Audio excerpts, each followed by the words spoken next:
দৰ্শকসকল আপোনালোকে চাই আছে ৰিয়েল ফেক্টছ আসাম। ইতিমধ্যে অসমৰ সকলো নিউজ চেনেলতে এটা কথা প্ৰকাশ পাইছে আজি ৰাতিপুৱাই জিটিপিজিটিৰ যিসকল বাছনিকৃত প্ৰাৰ্থী আছে সকলোৱে 13 নৱেম্বৰত পাব নিযুক্তি পত্ৰ।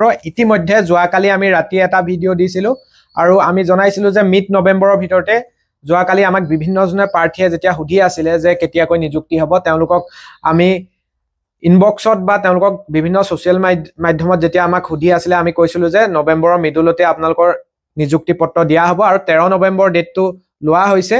13 নৱেম্বৰ তাৰিখে আপোনালোকে জিটিপিজিটি যিসকল আপোনালোকে ফাইনেল ৰিজাল্ট আহি গ'ল সকলোৱে নিযুক্তি পাবলৈ সক্ষম হ'ব। ইতিমধ্যে IS সকলো ডিষ্ট্ৰিক্টৰে স্কুল ইনস্পেক্টৰ সকললৈ বিদ্যালয় নিৰ্বাচন আৰু কেটেগৰী ৱাইজ পোষ্টিং কেনেধৰণে কৰা হ'ব বা কৰিব লাগিব এই সম্পৰ্কত ইতিমধ্যে ডাইৰেক্টৰে SOP দিছে আৰু নিৰ্দেশনা প্ৰদান কৰিছে যে কিছুমান কেতবোৰ বিশেষ নীতি নিয়মাৱলী অৱলম্বন কৰি নিযুক্তি পত্ৰ বিতৰণ কৰিব লাগিব আৰু সেই মৰ্মে SOP অনুসৰি সকলোকে 13 নৱেম্বৰ তাৰিখে আপোনালোকক এপইণ্টমেণ্ট লেটাৰ দিয়া হ'ব আৰু আপোনালোকৰ যিসমূহ ডিষ্ট্ৰিক্ট আপোনালোকে সিলেকশ্যন কৰিছে প্ৰিফাৰেন্স ৱাইজ সেই ডিষ্ট্ৰিক্টত আপোনালোকৰ যেতিয়া নামসমূহ গুচি যাব কোনোবা এখন সংশ্লিষ্ট ডিষ্ট্ৰিক্টত সেই ডিষ্ট্ৰিক্টখনৰ IS আপোনালোকক মাতিব আৰু সেই অনুসৰিয়ে যেনেকুৱা ধৰণে নীতি নিয়মসমূহ বনাইছে সেইদৰে আপোনালোকে সেই ডিষ্ট্ৰিক্টখনত এপইণ্টমেণ্ট পাবলৈ সক্ষম হ'ব।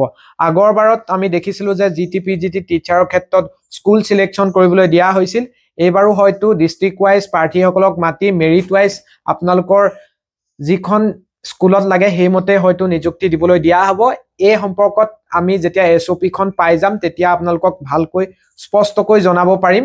এই মুহূৰ্তলৈকে আমি SOPখন পোৱা নাই, কিন্তু এইটো সকলোৰে বাবে ভাল খবৰ যিহেতু 9 তাৰিখে LP আৰু UP অৰ্থাৎ নিম্ন আৰু উচ্চ প্ৰাথমিক বিদ্যালয়ৰ সকলো শিক্ষকে নিযুক্তি পত্ৰ পাব আৰু জিটিপিজিটি সকলেও 13 নৱেম্বৰ তাৰিখে নিযুক্তি পত্ৰ পোৱাটো এই মুহূৰ্তত সুনিশ্চিত হৈ পৰিছে আৰু চূড়ান্ত বাছনি প্ৰক্ৰিয়াত প্ৰায় ৭,৮৫০ গৰাকী প্ৰাৰ্থীয়ে চাকৰি পাবলৈ সক্ষম হ'ব। গতিকে 13 নৱেম্বৰত আপোনালোকে ১২৭৯ জন PGT ৬,৫৭১ জন GT আৰু টোটেল ৭,৮৫০ গৰাকী প্ৰাৰ্থীয়ে আপোনালোকে পাব নিযুক্তি পত্ৰ। গতিকে গোটেই ৭,৮৫০ গৰাকী প্ৰাৰ্থীলৈ আমাৰ চেনেলৰ তৰফৰ পৰা শুভকামনা জ্ঞাপন কৰিলোঁ। যিহেতু অৰ্হতা সম্পন্ন প্ৰাৰ্থীৰ অভাৱত বহুকেইটা পদ থাকি গৈছিল, সেইবাবে ৮,০০০+ পোষ্ট ওলাইছিল যদিও অলপ পোষ্ট থাকি গ'ল বাবে ৭,৮৫০টা পদৰ বাবেহে এতিয়া চূড়ান্ত হৈছে আৰু বাকী পদবিলাক অচিৰেই নতুনকৈ যিবিলাক পদ সৃষ্টি হৈছে ৰিটায়াৰ্ড যিসকল শিক্ষক হ'ল সেই পোষ্টবিলাকৰ এগেইনষ্টত যিসমূহ পদ আছে আৰু থাকি যোৱা পদসমূহৰ সৈতে পুনৰ নতুনকৈ এটা বিজ্ঞাপন আহিব।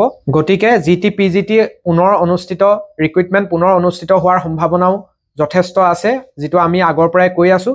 গতিকে সকলোৱে যিসকলে এইবাৰ নাপালে প্ৰিপেৰেশ্যন কৰি থাকক। গতিকে এইখিনি আছিল জিটিপিজিটিৰ নিযুক্তি সন্দৰ্ভত উল্লেখযোগ্য খবৰ।